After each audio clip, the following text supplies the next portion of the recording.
Assalamualaikum dan salam sejahtera. Saya Najib Arif dan ini Niaga Awani. Kita mulakan dengan perkembangan utama jam ini. Kita mulakan dengan perkembangan tempatan unjuran pertumbuhan ekonomi Malaysia di antara 5.3% dengan 6.3%.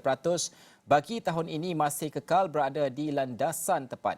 Menteri Kewangan Tengku Datuk Seri Zafrul Abdul Aziz berkata bagaimanapun situasi boleh berubah. Justru kerajaan sentiasa memantau kemajuan dalam ekonomi. Katanya Malaysia perlu terus memantau kemajuan tersebut untuk memastikan tindak balas monetari dan fiskal yang wajar dilakukan untuk menjamin ekonomi negara semakin berkembang walaupun menghadapi cabaran. Menurut beliau, ia akan menjadi dugaan bukan hanya buat Malaysia, malah ekonomi lain di dunia kerana menghadapi cabaran semasa. Malaysia sebagai sebuah ekonomi yang kecil dan terbuka secara jelasnya terkesan dengan pertumbuhan yang dicapai oleh negara-negara maju seperti Amerika, di Eropah dan China. Beliau berkata demikian ketika ditanya sama ada ekonomi Malaysia akan mengalami kemerosotan atau sebaliknya memandangkan kebimbangan mengenai kemelesetan semakin meningkat di Amerika Syarikat. Tengku Zafrul berkata unjuran ekonomi Amerika yang disemak semula masih tidak menunjukkan berlakunya kemelesetan. Sebaliknya, pertumbuhan keluaran dalam negara kasar KDNK menjadi sederhana. Mengenai inflasi, beliau berkata Malaysia masih berada dalam lingkungan unjuran 2.3% hingga 3.3% bagi 2022.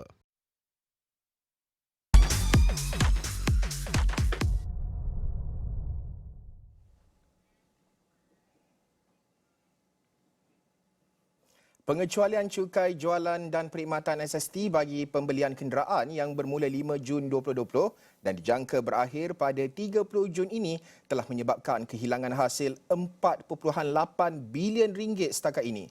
Menteri Kewangan Tengku Datuk Seri Zafrul Abdul Aziz berkata, pengecualian SST telah dilanjutkan sebanyak 3 kali dan kementeriannya kini sedang mengkaji impak dan mempertimbangkan tindakan seterusnya.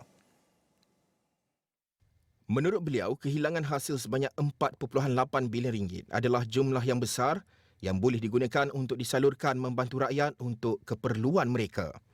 Justru kementeriannya perlu mengkaji dengan meneliti perkara itu. Jelas Zafrul, sekiranya MOF memutuskan untuk melanjutkan 3 bulan lagi, kerajaan akan kehilangan sekurang-kurangnya 1.2 bilion ringgit. Dan sekiranya ia dilanjutkan untuk tempoh 6 bulan lagi, kerajaan akan kehilangan kira-kira 2.5 bilion ringgit. Beliau berkata demikian kepada pemberita di luar acara Pusat Perniagaan dan Kewangan Antarabangsa Labuan, Labuan IBFC bagi melancarkan Pelan Hala Tuju Strategik 2022 hingga 2026 pada Khamis malam. Mengulas lanjut, Tengku Zafrul berkata, kerajaan juga memerlukan lebih banyak hasil untuk menyediakan lebih banyak subsidi kepada rakyat bagi mengekang inflasi. Kita bawakan pakar untuk jam ini untuk membincangkan tentang keadaan semasa ini bersama dengan Dr. Afzal Nizam Abdul Rashid, Ketua Pakar Ekonomi Bank Islam Malaysia. Assalamualaikum Doktor, selamat pagi. Terima kasih kerana meluangkan masa bersama dengan kami. Dr. Afzal Nizam, bantu kami untuk faham kerana dalam keadaan sukar ekonomi ketika ini, di pihak kerajaan juga tidak mudah menyusun strategi dan juga dasar kerana dalam isu dan juga konteks SST untuk sektor otomotif sebagai contoh yang sepatutnya tamat, harus dan juga dituntut untuk disambungkan semula oleh peserta industri supaya penyampaian produk itu dapat diteruskan. Pada masa yang sama, kita juga perlu memikirkan tentang poket kerajaan yang harus mengutip hasil demi mengawal fiskal negara. Bagaimana keseimbangan ini dapat dicapai, Doktor? Okey, Najib, ya, memang untuk mencapai keseimbangan itu ada sesuatu yang sukar sebenarnya. Dan disebabkan itu saya percaya kenapa naratif kerajaan sekarang ini mereka telah mula bercakap tentang bagaimana mereka memerlukan dasar untuk meningkatkan hasil negara, kemudian untuk menyusun semula keutamaan supaya orang kata tu pengakhirannya kedudukan keuangan kerajaan itu berada dalam keadaan yang baik. Dan apa yang tadi kongsi sebelum ini pun, sasaran defisit fiskal itu pun dijangka akan berkurangan. Maksudnya daripada 6.4% pada tahun lalu mungkin akan mencapai ke paras 3.5% pada tahun 2025.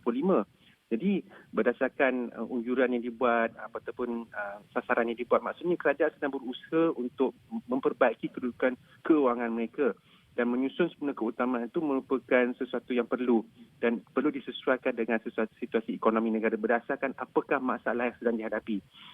Buat masa ni saya rasa masalah utama sekarang adalah masalah inflasi, masalah kenaikan kos hidup.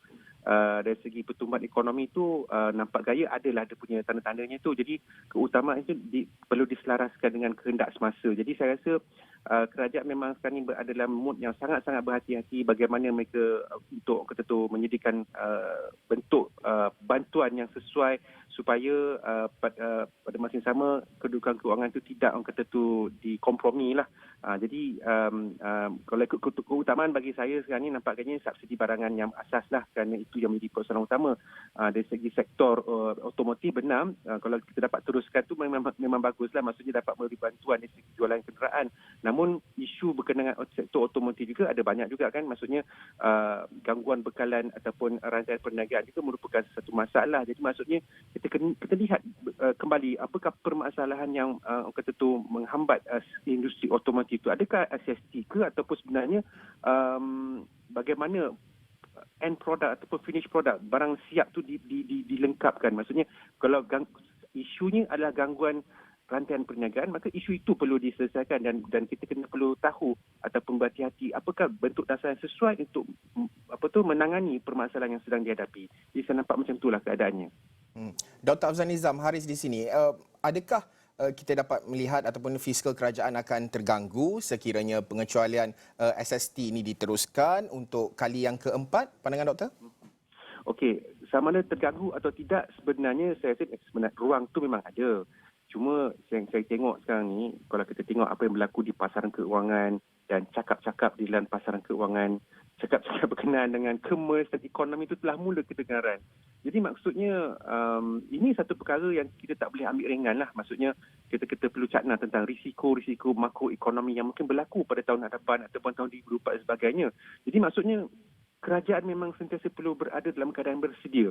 Jadi di situ terdapat keperluan untuk memastikan apakah bentuk bantuan yang sesuai untuk diberikan supaya kerajaan pada masa akan datang, kalau katakanlah bila berlaku kemelesetan ekonomi, sekurang-kurangnya kerajaan telah pun bersedia dan dasar penstabilan ataupun stabilization policy itu boleh dilaksanakan. Jadi saya kira itu yang menjadi persoalan pokok. Jadi kemampuan sebenarnya boleh, cuma kita risau tentang risiko makroekonomi yang mungkin berlaku pada masa akan datang. Dr. Afzal Nizam, adakah dari segi aspek kepenggunaan khususnya untuk sektor otomotif, sekiranya pengecualian SST ini tidak diteruskan, kita melihat mungkin ada yang mengunjurkan bahawa tempahan akan dibatalkan secara besar-besaran kerana penghantaran itu tidak dapat disampaikan pada tepat pada masanya kerana kekurangan chip dan masalah rantaian bekalan yang lain. Adakah dengan sekiranya pengecualian SST ini tidak diteruskan akan mengganggu kepenggunaan dalam sektor otomotif sebagai contoh? Saya tak rasa ia akan mengganggu kerana isu utama sekarang adalah gangguan dalam rantaian perniagaan itu sendiri. Saya rasa minat belian untuk beli kereta itu sentiasa ada. Meskipun OPR dah naik dan sebagainya, pihak bank masih lagi macam biasa memberikan pinjaman. Dan kita pun sedia maklum bahawa pemilikan kenderaan ni merupakan sesuatu yang diminati lah. Maksudnya bila seseorang itu memiliki kereta, of course dia akan bergantung pada usia kereta tersebut.